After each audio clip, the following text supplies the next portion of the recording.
ఒక cinema plan చేసుకొని, ముహూర్తం పెట్టుకొని, షూటింగ్ స్టార్ట్ చేసిన తర్వాత ఖచ్చితంగా రిలీజ్ అవ్వాల్సిన అవసరం అయితే లేదు.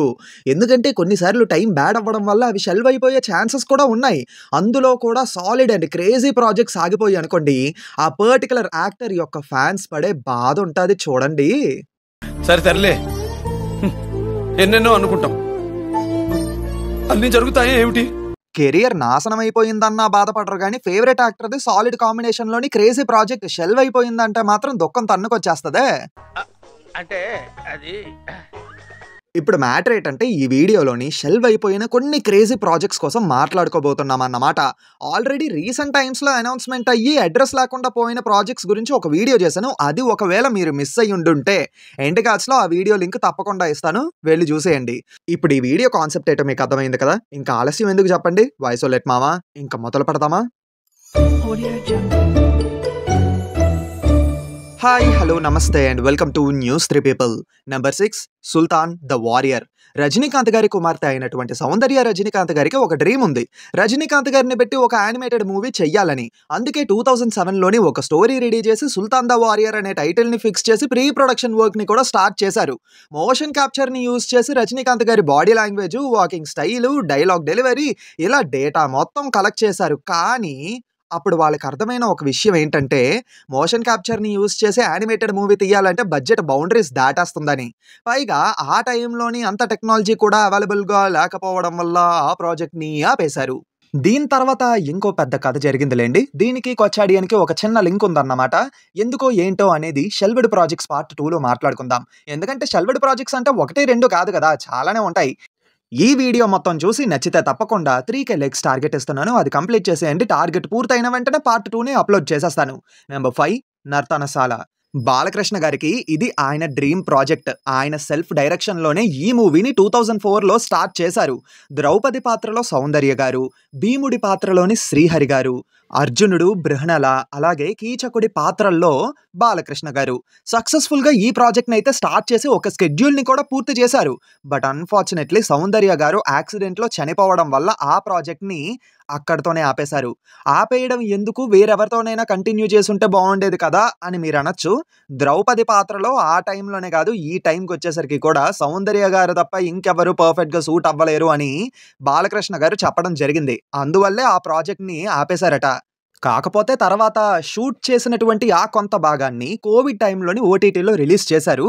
బట్ ఏంటంటే, ఒకవేళ ఆ ప్రాజెక్ట్ కానీ అప్పుడు వచ్చుండుంటే మళ్ళీ తెలుగు సినిమా ఇండస్ట్రీలోని పౌరాణిక సినిమాలకు పూర్వ వైభవం వచ్చుండేది. నెంబర్ 4, అబు బాగ్దాద్ గజ దొంగ. ఇది కేవలం ఇండియన్ మూవీ మాత్రమే కాదు, హాలీవుడ్ ప్రాజెక్ట్ కూడా. తెలుగు, హిందీ, ఇంగ్లీష్లోని సైమల్టేనియస్గా షూట్ చేసి రిలీజ్ చేయాలని ప్లాన్ చేశారు. 1999లోనే 50 crores బడ్జెట్ పెట్టడానికి రెడీ అయ్యారు, కానీ ఆగిపోయింది. ఇంగ్లీష్ వర్షన్ టైటిల్ వచ్చేసి the return of the thief of Baghdad.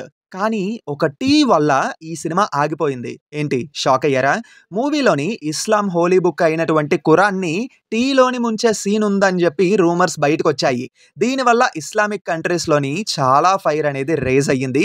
కోర్టులోని case కూడా వేశారు. సో కోర్టు ఏంటంటే డైరెక్ట్గా సినిమాని ఆపేయమని చెప్పి తీర్పిచ్చింది. అందుకే సైలెంట్గా సినిమాని ఆపేశారన్నమాట. కానీ ఈ సినిమా ఆగిపోయినందుకు చిరంజీవి గారు మాత్రం చాలా బాధపడ్డారట. తిరుపతి లడ్డు కాంట్రవర్సీ ఇంకా తగ్గలేదు కదా. దీనికి సంబంధించి రీసెంట్గా ఇంకో వీడియో చేసాం మన ఫ్యాక్ట్స్ ఛానల్లో. లింక్ కామెంట్స్లో పిన్ చేసి పెడతాను, ఒకసారి వెళ్ళి చూసేయండి. అలాగే ఛానల్ని విజిట్ చేయండి, నచ్చితే ఆ ఛానల్ని కూడా సబ్స్క్రైబ్ చేసుకొని సపోర్ట్ చేయండి. నెంబర్ 3, రామ్ చరణ్, కొరటాల శివ. చాలా మందికి తెలిసిన విషయం ఏంటంటే, ఆర్ఆర్ఆర్ తర్వాత వీళ్ళిద్దరి కాంబినేషన్లో మూవీ ఉండాల్సింది. కాకపోతే ఆర్ఆర్ఆర్ లేట్ అవ్వడం వల్ల ఈ గ్యాప్లో కొరటాల శివ గారు చిరంజీవి గారితో ఆచార్య మూవీ తీశారని. కానీ నిజానికి కొరటాల శివ గారు మిర్చి మూవీ తర్వాతే రామ్ చరణ్ గారితో ఒక మాస్ కమర్షియల్ మూవీని ప్లాన్ చేశారు. ప్లాన్ చేయడం ఏంటి, ముహూర్తం కూడా అయ్యింది. కానీ ఏంటంటే, కొరటాల శివ గారికి ఆ సబ్జెక్ట్ మీద కొన్ని డౌట్స్ ఉండిపోయాట. ఇలా డౌట్ఫుల్గా మూవీ తీస్తే బాగోదని చెప్పి, కాన్ఫిడెన్స్ రావట్లేదని, టైం కావాలని రామ్ చరణ్ గారికి చెప్తే, రామ్ చరణ్ గారేమో మీరు ఈ సబ్జెక్ట్ మీద ఫుల్ కాన్ఫిడెంట్గా ఉన్నప్పుడే ఈ మూవీ చేద్దాం అని చెప్పారు. అలా అక్కడ వచ్చిన గ్యాప్కి తర్వాత వాళ్ళిద్దరూ వేరు వేరు కమిట్మెంట్స్తో బిజీ అయిపోవడం వల్ల ఆ ప్రాజెక్ట్ అక్కడే ఆగిపోయింది. నెంబర్ 2, ఎన్టీఆర్, వక్కంతం వంశీ.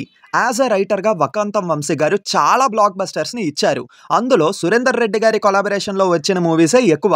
అయితే రైటర్గా ఉన్న వక్కంతం వంశీ గారు డైరెక్టర్గా మారడానికి రెడీ అయ్యి జూనియర్ ఎన్టీఆర్ గారితో డైరెక్షన్ డెబ్యూ చేయాలని చెప్పి అనుకున్నారు. మూవీ ఆల్మోస్ట్ కన్ఫర్మ్ కూడా అయిపోయింది. కాకపోతే జూనియర్ ఎన్టీఆర్ గారికి ఆల్రెడీ ఉన్న కమిట్మెంట్స్ కారణంగా వక్కంతం వంశీ గారితో ప్రొసీడ్ అవ్వలేకపోయారు. ఈ గ్యాప్లో వంశీ గారు నా పేరు సూర్య, నా ఇల్లు ఇండియా అనే మూవీ తీశారు. అందరూ ఏమనుకున్నారంటే ఇదే ఎన్టీఆర్ గారికి చెప్పిన స్టోరీ అక్కడ కుదరకపోవడం వల్ల అల్లు అర్జున్ గారి దగ్గరకు వచ్చింది అని అనుకున్నారు. కానీ వంశీ గారు అయితే ఒక క్లారిటీ ఇచ్చేశారు. ఎన్టీఆర్ గారికి వేరొక కథ చెప్పాను, ఇది కాదు అని. బట్ ఇప్పుడు చూసుకుంటే వక్కంతం వంశీ గారు రైటర్గా ఉండడమే బెటర్ ఏమో అనిపిస్తుంది. ఎందుకంటే డైరెక్టర్గా ఆయన సక్సెస్కి చాలా దూరంగా ఉన్నారు. Finally number 1, prince of peace. Pawan Kalyan గారు జీసస్ క్రైస్ట్గా ఈ మూవీలో నటించాల్సింది. ఏం మాట్లాడుతున్నావురా? నరాలు కట్టయిపోయింది. నేనేం సోది చెప్పట్లేదు మామ, నిజంగానే ఈ మూవీ రావాల్సింది. దీనికి సంగీతం గారు డైరెక్టర్ అన్నమాట. ఇది ఒక మల్టీలింగువల్ మూవీ. సౌత్లో ఉండే 4 లాంగ్వేజెస్లోని ఈ మూవీని రిలీజ్ చేయాలని ఫిక్స్ చేశారు. అండ్ ఒక్కో లాంగ్వేజ్ నుంచి ఒక్కో పాపులర్ యాక్టర్ని తీసుకోవాలని మొదటగా తెలుగు నుంచి పవన్ కళ్యాణ్ గారిని ఓకే చేశారు. ఇజ్రాయిల్, మొరాకో, ఇటలీలోని షూటింగ్ని ప్లాన్ చేశారు. ఈ కథ మొత్తం జీసస్ చుట్టూ తిరుగుతుంది. ఓన్లీ ప్రీ ప్రొడక్షన్ వర్క్ కోసం అని చెప్పి 2 years టైం తీసుకున్నారు. బట్ ఈ ప్రాసెస్లో అనుకున్న బడ్జెట్ కంటే ఇంకా ఎక్కువ అవుతుందని చెప్పి టీంకి అర్థమయ్యింది. పైగా 2 years గ్యాప్ రావడం వల్ల పవన్ కళ్యాణ్ గారు కూడా వేరే కమిట్మెంట్స్తో బిజీ అవ్వటం, ఇంక ఈ మూవీ మీద ఇంట్రెస్ట్ లేదని చెప్పి ఆయన రిజెక్ట్ చేసేశారు. అలా 2012లోని ఈ మూవీ అక్కడే ఆగిపోయింది. ఫైనల్లీ ఈ వీడియోకి ఇది లిస్టు. పార్ట్ 2కి ఇంకో లిస్ట్ ఉందన్నమాట. అక్కడ కూడా మీరు గెస్ట్ చేయలేని కొన్ని క్రేజీ ప్రాజెక్ట్స్ ఉన్నాయి. మిస్ అవ్వకుండా ఉండాలంటే చెప్పాను కదా, 3K లైక్స్ టార్గెట్ కంప్లీట్ చేసేయండి. అండ్ ఇప్పుడు చెప్పిన లిస్ట్లోని ఏ ప్రాజెక్ట్ షెల్వ్ అయిపోయినందుకు మీరు బాగా బాధపడుతున్నారో, ఏ ప్రాజెక్ట్ షెల్వ్ అయిపోయినందుకు ఆనందపడుతున్నారో కూడా కింద కామెంట్స్లో చెప్పండి. ఇంతటితో ఈ వీడియో సమాప్తం. మళ్ళీ కొత్త వీడియోతో మీ ముందుకు వస్తాము. దానికంటే ముందు ఏంటంటే ఈ వీడియో కనుక నచ్చితే ఖచ్చితంగా లైక్ చేసి మీ ఫ్రెండ్స్ అండ్ ఫ్యామిలీ మెంబర్స్కి షేర్ చేసి మా ఛానల్ని సబ్స్క్రైబ్ చేసుకుంటారని కోరుకుంటున్నాం. మళ్ళీ కొత్త వీడియోతో కలుద్దామే. Until then take care and bye bye.